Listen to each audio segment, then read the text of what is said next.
Alright, let's move on to our snap. So the snap was playing in line with the snares, but it's being processed separately. So here's our finger snap.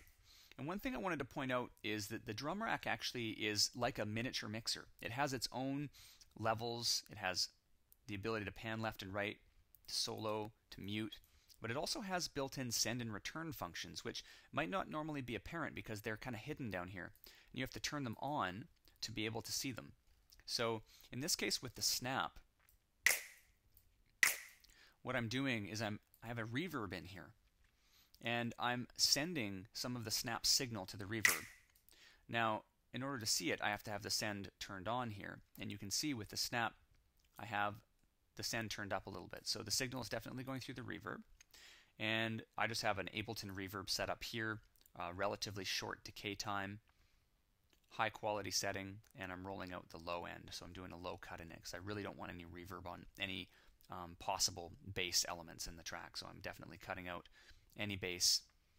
The other thing that I'm doing with this reverb is it's a relatively short reverb, 564 milliseconds, and I'm compressing the reverb. The reason why I'm compressing it is I want the sound to be accentuated, but I want it to still be brief. So compression on reverb is a way to achieve that. Now let's move on. Then I have a couple of crashes. And again, I'm using these sends here to send to the same reverb from my crashes. Now the crashes come in certain parts of the track. You can see here I have my crashes lined up.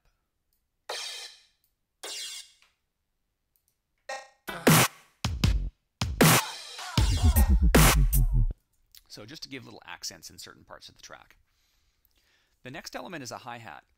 And whenever I'm dealing with music like this that has a lot of melodies in it, so for example this is a vocal melody style track, I try and find percussion that actually has a melodic element to it as well. And in this case I found this hi-hat sample that melody matches with the tune. This is what it sounds like. It's this tiny little sample, and it doesn't come in until bar 9, and it plays on a 16th pattern.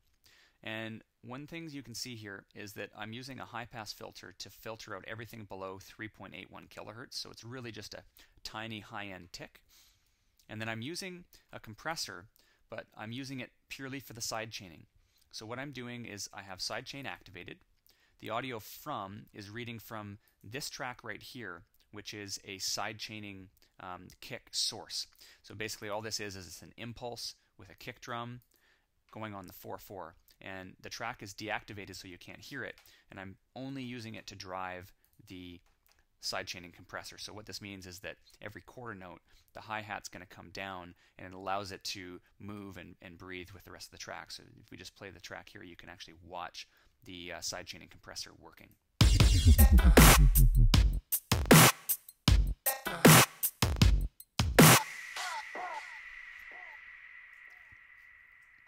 Alright. Then we've got some vocal elements.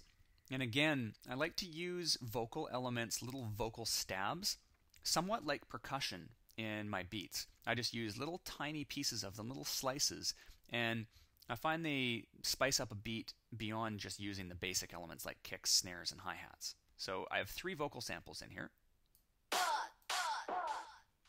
So this is a little vocal chop, and it's filtered up using the high-pass filter and the simpler, and then I have it running through a filter delay.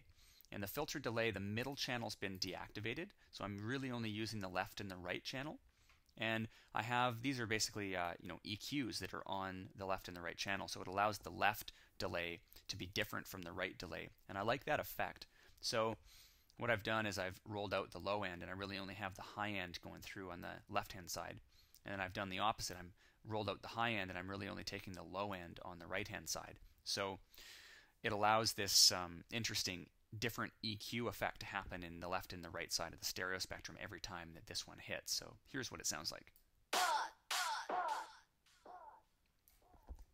Then I have this vocal, and it's again in tune and in key with the rest of the track, and I've just used it here, and I've used the stop point on the simpler basically to crank back and just to allow the first little bit of this to come through.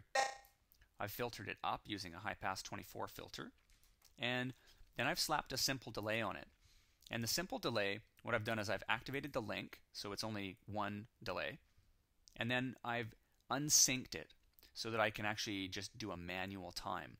And I have it running really, really short. It's 33.7 milliseconds. I'm about 50% wet dry, and then I have the feedback cranked up quite a bit. And what this does is it gives this kind of metal, very short metal sounding delay repeat, which I like on some of my percussion. So here's what this one sounds like. If we turn this up, you'd be able to hear it even more. So here's what it sounds like with the feedback up. And then if you play with the delay time on this one, for example, if we make it shorter, it does this neat pitching effect. Or if we make it longer. So delays are really fun to use on percussion elements, and I use them quite frequently in some of my more glitchy style beats. All right. Then I have a couple of effects, and these are kind of reversed effects that will lead up and into a beat. So I have that one running in particular just before we have another element that hits. So if we look for effects 2 and we scroll over to it, you can hear it.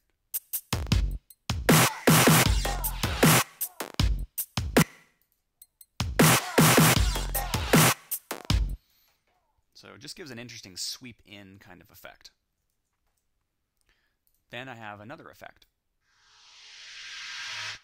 And this is happening at the end of the phrase.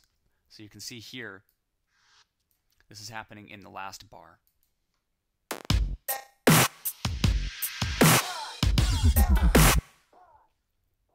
Here's the last vocal element. Again, just a small vocal chop. And the final element is this sub drop. So the sub drop is one where it's not really a percussion element, it's more of a melodic element, but I have it mixed in with my beats because I like to have some more interesting sounds and some more variety. So one of the things you'll notice here is if we turn the filter off and the LFO off, this is what it sounds like. But what I've done is I've used a filter and LFO to give it kind of this wobbling effect. So I've turned the filter on, and I'm using a low-pass 24 filter. My frequency's set to 153 Hertz, a little bit of resonance. And then I've activated the LFO. And the LFO I've turned off of the regular Hertz setting, and I've put it onto beat sync. And then I'm actually automating the beat sync, so that the beat sync of the LFO will change from 16th notes to 1/24 notes. And here I've increased this control, so what this is telling the simpler to do is that the LFO will affect 100%, basically will massively affect the filter frequency of the filter. And then I've also done the same thing over here where LFO is affecting the volume of the simpler. So this is creating kind of a pseudo dubsteppy wobble bass drop. And when the track actually plays, if we go here, you can see where my automation is. Here's my automation, and it's of the LFO sync rate. And here it's going from 1/24 to 1/16. So it's starting off a little quicker, then moving into 16th notes.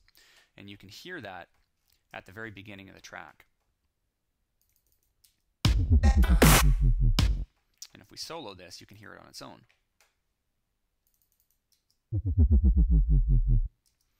So it just gives a nice low-end wobble to the beat. Cool. One last thing I'll show you is in my kicks, I also have a subby kind of low-end kick, this one here. And in my MIDI pattern, I'm programming it so that it plays longer on some notes. So for example, you can see here, this is the kick 2. And for the most part, they're pretty short, but then when we get up here, it actually plays longer and it gives a bit more of a sustained bass note. You can hear it in the low end, which is different from this one here.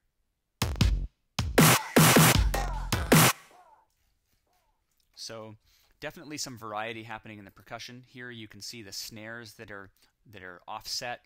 So a lot of it is happening in the MIDI window. You can see here that some of the little snaps are a little on the shorter side, so I can control the length of my percussion with the MIDI notes.